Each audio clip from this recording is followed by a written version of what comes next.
Alright guys, so welcome to my review of P3R3, which absolutely lucky I got 3 rune slots unlocked, so I don't have to waste like, what, 10 plus 15 is 25 plus 25, so I saved 50 gems this way. This is nice, you know, kind of like a little reward for me.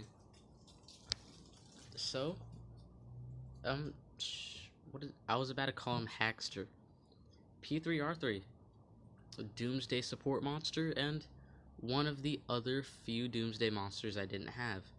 Plantomination is the next of the few Doomsday monsters I don't have that I'm gonna have soon. Alright, because like, look, wow, it's only a few now. It's like 5 now. And look, I completed the Good Legions book just by having him. How nice. So, let's check his lore out. P3R3 is a self-conscious robot. Thanks to his advanced AI, he's able to work as a programmer. He even fixes the bugs inside of his own system. Unlike most robots, P3R3 is able to have fun. So when he's not working, he likes to play games with his friend Hackster. If there's soccer and cars involved, even better. I can't tell if that's supposed to be like a reference to Rocket League, but I've never played it, so I'm fairly certain it is. His evolving trait, this is a really great trait, but it's also pretty situational. Because at rank 1 he has hardened. All status facts have 20% less accuracy to land against it, so pretty good. Everyone refers to it as the umbrella effect because, you know, it'll block out some. It'll take most in, but it'll block out some. And then positive effect protection as a trait, something we don't see too often. I think they keep it like very rare, because if they release like some sort of OP combo that you can only do with the monster with the trait, they don't want you to like be able to tear up the meta with that. So basically they can't remove any of your positive effects, so if you have a positive effect, it's there for life, unless they trait disable you first, then they remove. And then this is just a really great status caster. Most monsters have a useless status caster at rank 3, like precision isn't that useless, but it kind of is. You know, stuff like that, or like minor blind to all the enemies, or like nightmares. But this status caster area in torture immunity. For anyone who sees me play with Mother Talica, that torture immunity can turn like a glass cannon into a tank in some cases. You know? Because most of the game right now, you look at 7 Sins and stuff like that, most of the game right now relies on either instant killing or dots, and there's no defense you can have against an instant killing team. So might as well just have like immunity against the dots. Because I fought teams with like Uriel, Teddy Bomb, and Galvanus, which are just there to kill you with dots, you know? Remove everything you have, and then let the dots do it. So I remember him being a phenomenal support monster, but I never had him, so today we're going to see if he's as good as was hyped up to be. And I think he would be a great team speed monster. I think that might be how I run him. But only problem with him is if you do the rank up survival dungeon, and your monster, oof, you know, I'm not even going to bring it up. I'm going to bring it up when I use him later in a video. So check my PR. 24 stamina, 0 cooldown, moderate damage to 1 enemy, kind of a nothing burger. Any more questions? Applies immunity to tortures and control to 1 ally. So I like that it doesn't just say applies torture immunity and control immunity. I like that it reads off like an actual sentence. So this can be pretty great because it's 0 cooldown, 30 stamina. So like, let's say you have immunity to control and torture because you did this to yourself, and next turn your attacker has been denied and he's got like curse on him. Boom, do this to him, no more worries. 0 waste, a 0 stamina, 0 cooldown, cleanse from 1 enemy. No, from 1 ally. This is a really great move in case, but it feels like one of those just in case moves that I don't think I'll be running, but I can see a ton of use in running. And then aerial. Removes positive status effects from 1 enemy. 0 cooldown, 0 stamina. So no damage, basically the inverted effect of this. Instead of cleansing from your team, you're taking away from theirs. So yeah, another move with like I can see all the good uses for this. So over 50 kilometers an hour. Deals moderate nature damage to one enemy, removes positive effects from one enemy, applies positive effect protection to all allies, and it requires a 3-turn cooldown and takes 48 stamina, so it's pretty steep. But this is a great move, man, because you do moderate damage. It's always good to have damage moves even on your support monster, because if your support monster is the last one there, you're going to need a kill somehow.